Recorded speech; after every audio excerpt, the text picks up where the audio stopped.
So, okay, Elish Norn may be, the pseudo de facto leader of New Phyrexia right now, but, we were never in any danger. We had the burn down the house, try to attack through, but then we drew something that I can't just let this sit. He's reading, and like, okay, does he have removal? He still should be able to kill me next turn, but like, oh, come on. It looks like it's gonna resolve. Does he have? Oh, watching all those cards fly. Our opponent, I think, is just now realizing what's happening. And 3, 2, literally on that one, but oh my god, so much fun. Hey y'all, we are back with a set I am so excited for, Streets of New Capenna. We are playing today, the leader of the Maestros, the man who got defenestrated, basically, out the window in a hostage takeover. Alright, we're done talking about story spotlight cards. Check out the stories, I really like it. We are playing Lord Xander today, and I am very excited for this game series. We are kind of trying to be the bad guy, and I think we succeeded in kind of making a really brutal deck for people. So what we're going to do, we'll have the Decktech coming up, and then after that, I decided to, instead of doing full games, I put a bunch of clips I thought were kind of fun and showed us kind of being the villain. It's a little fun to play the heel every now and then. So tell me what you think, and, I hope to see you guys for more videos, as later on, for hopefully every day in the next 5 days, I'll be doing one of the legendary creatures from each faction. Tomorrow we are going to be playing Ravine, so stay tuned. All right, let's get to let's move to the main phase and talk about the deck.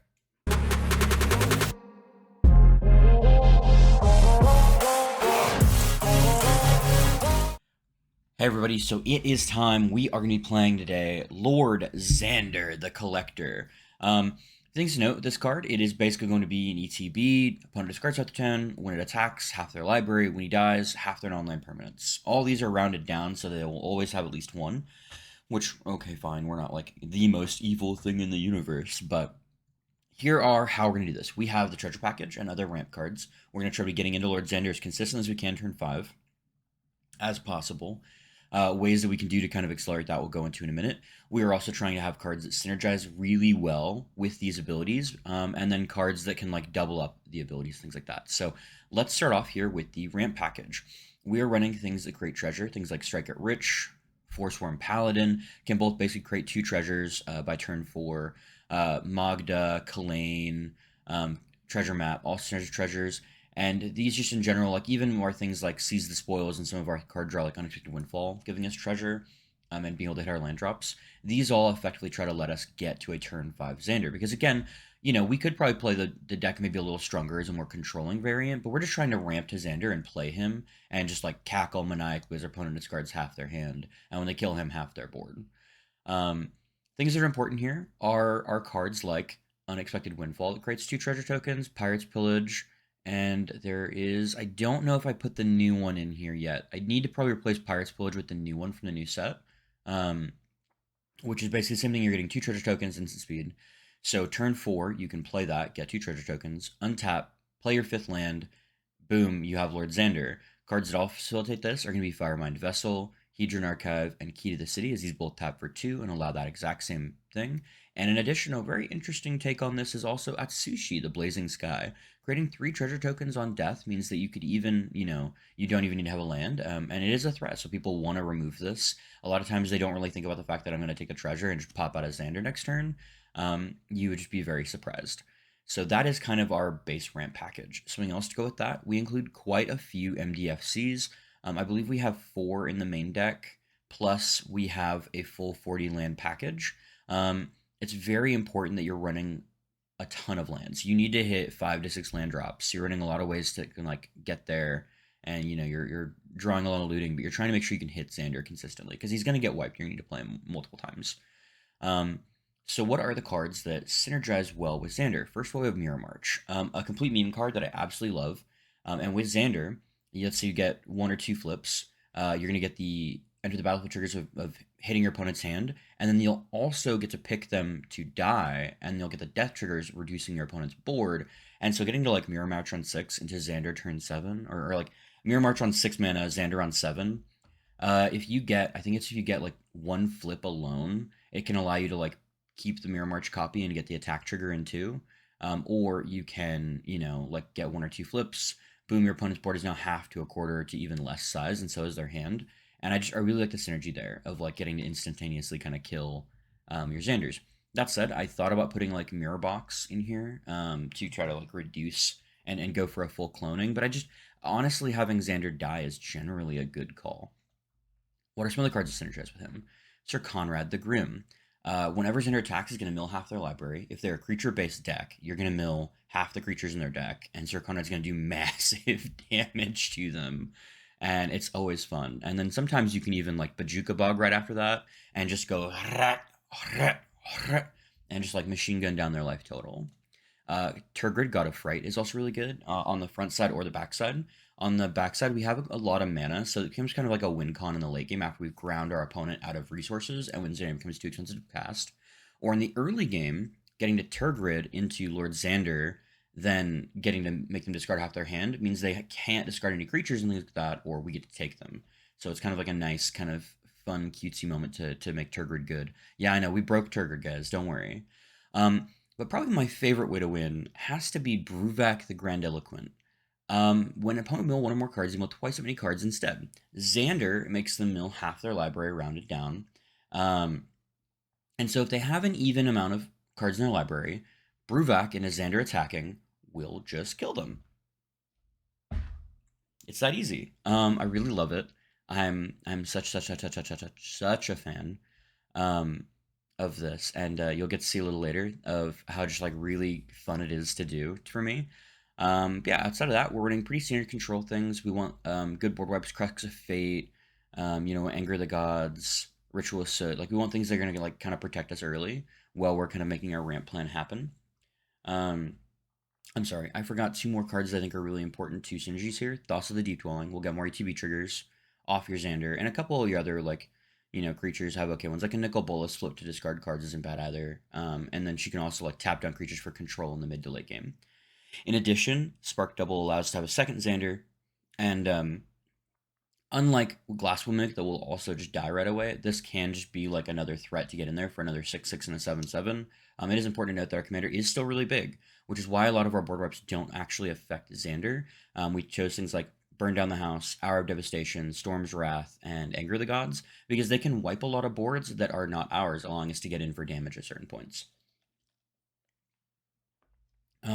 And the last card I've kind of put in here that I really think has a really great synergy is Waste Not.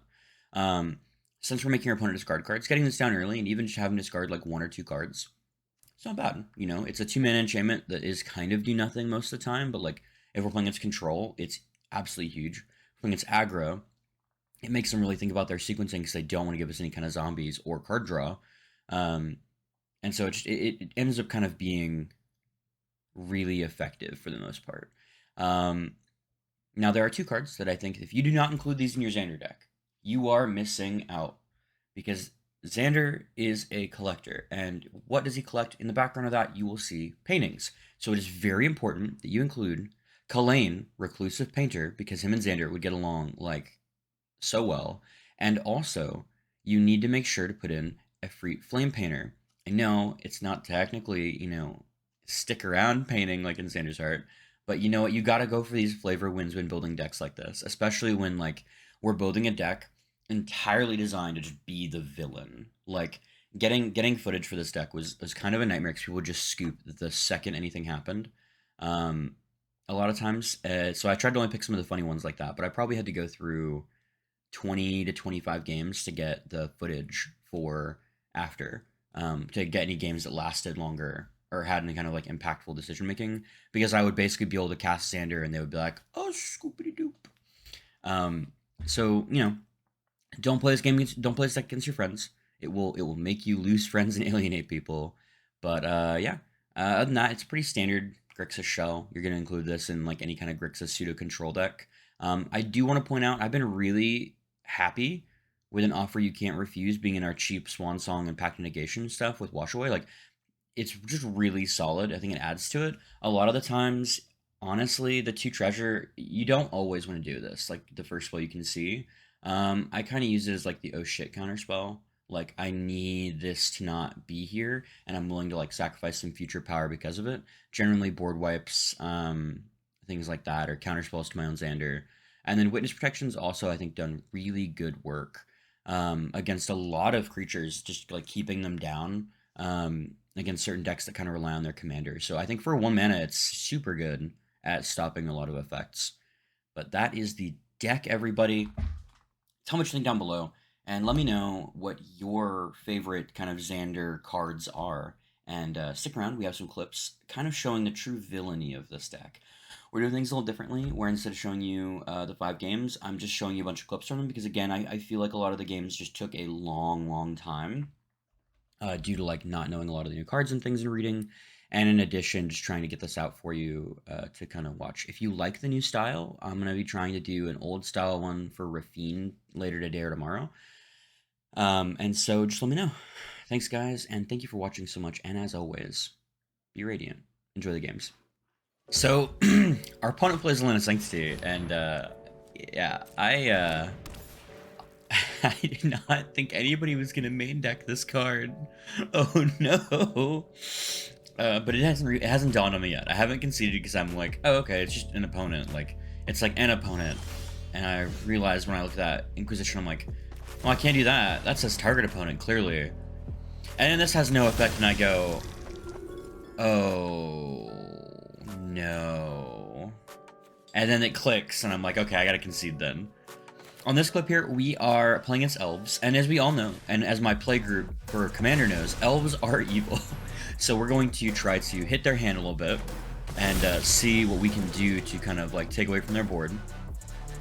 Our opponent's like, they have 0 mana open, but they might have a free spell here, I guess. I'm not sure, or they're deciding which card to get rid of.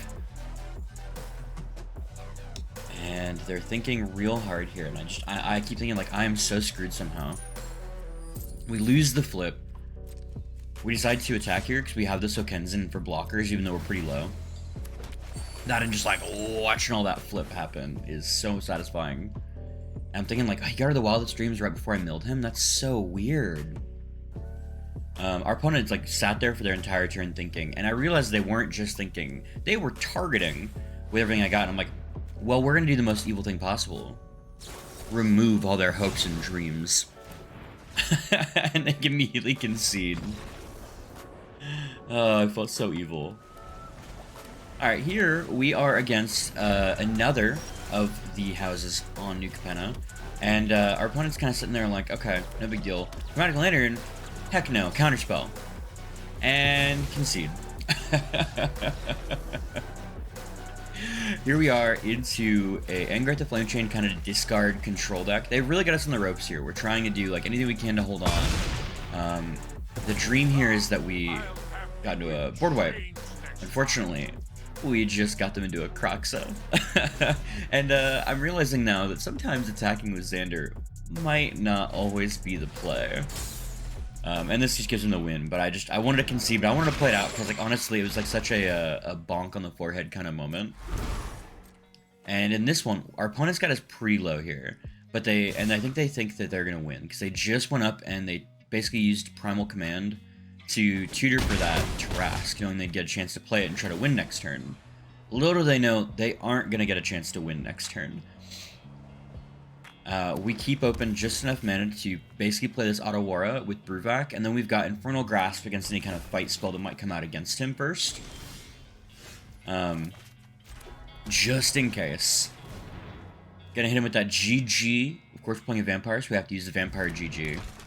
And we get another Bruvak mill kill, and it is satisfying every time, 100% of the time, guys. In this clip, we are going to decide whether we want to clone him or not. We do, because we need to, we're having a really long game against top troll player. Like, I mean, like, this dragged on for a long time.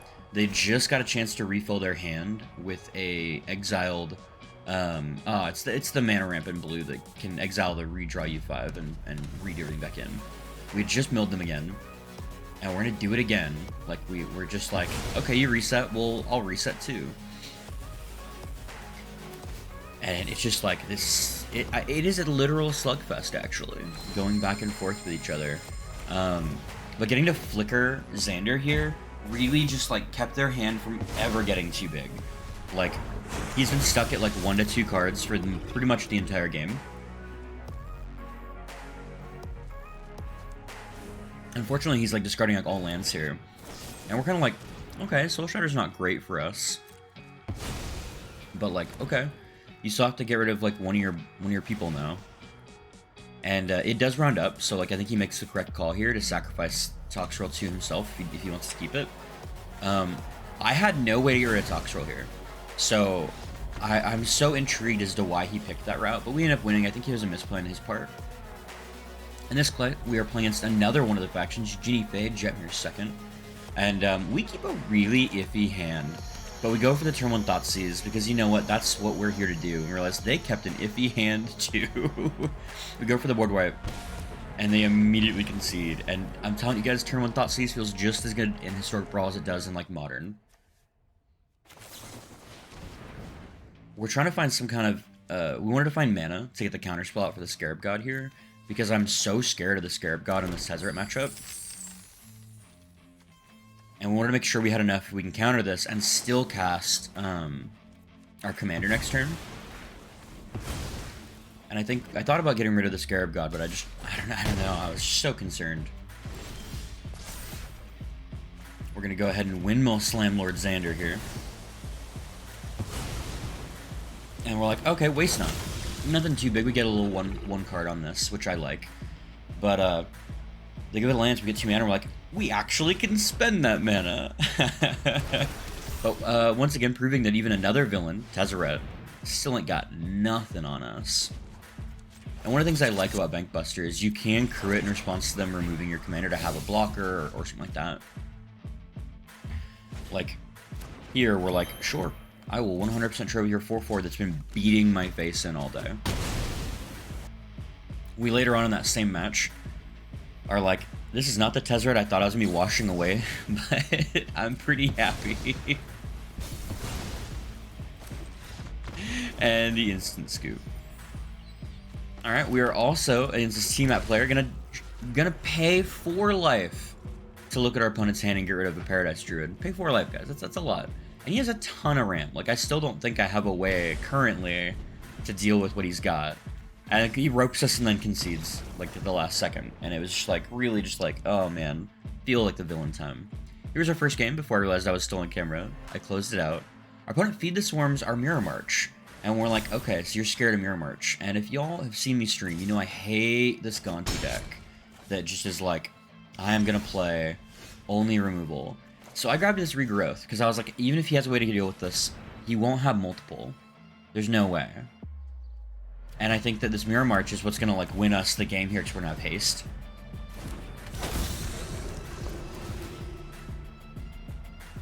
So, of course, we go for the hand hate. And, like, we're just trying, like, we know this deck. We've played against the Gonti deck. And when they can't just, like, outvalue you with Gonti and having cards in our library, like, the second we can get one attack in with Xander, I'm pretty confident that I can, like, win. If I can get him down to, like, 20 cards, like, I know how long it takes his deck to win. So we keep the token copy. Because, honestly, cool. The death trigger doesn't do anything. The ETB is still going to knock him down 2 more cards. Like, oh, man, dude.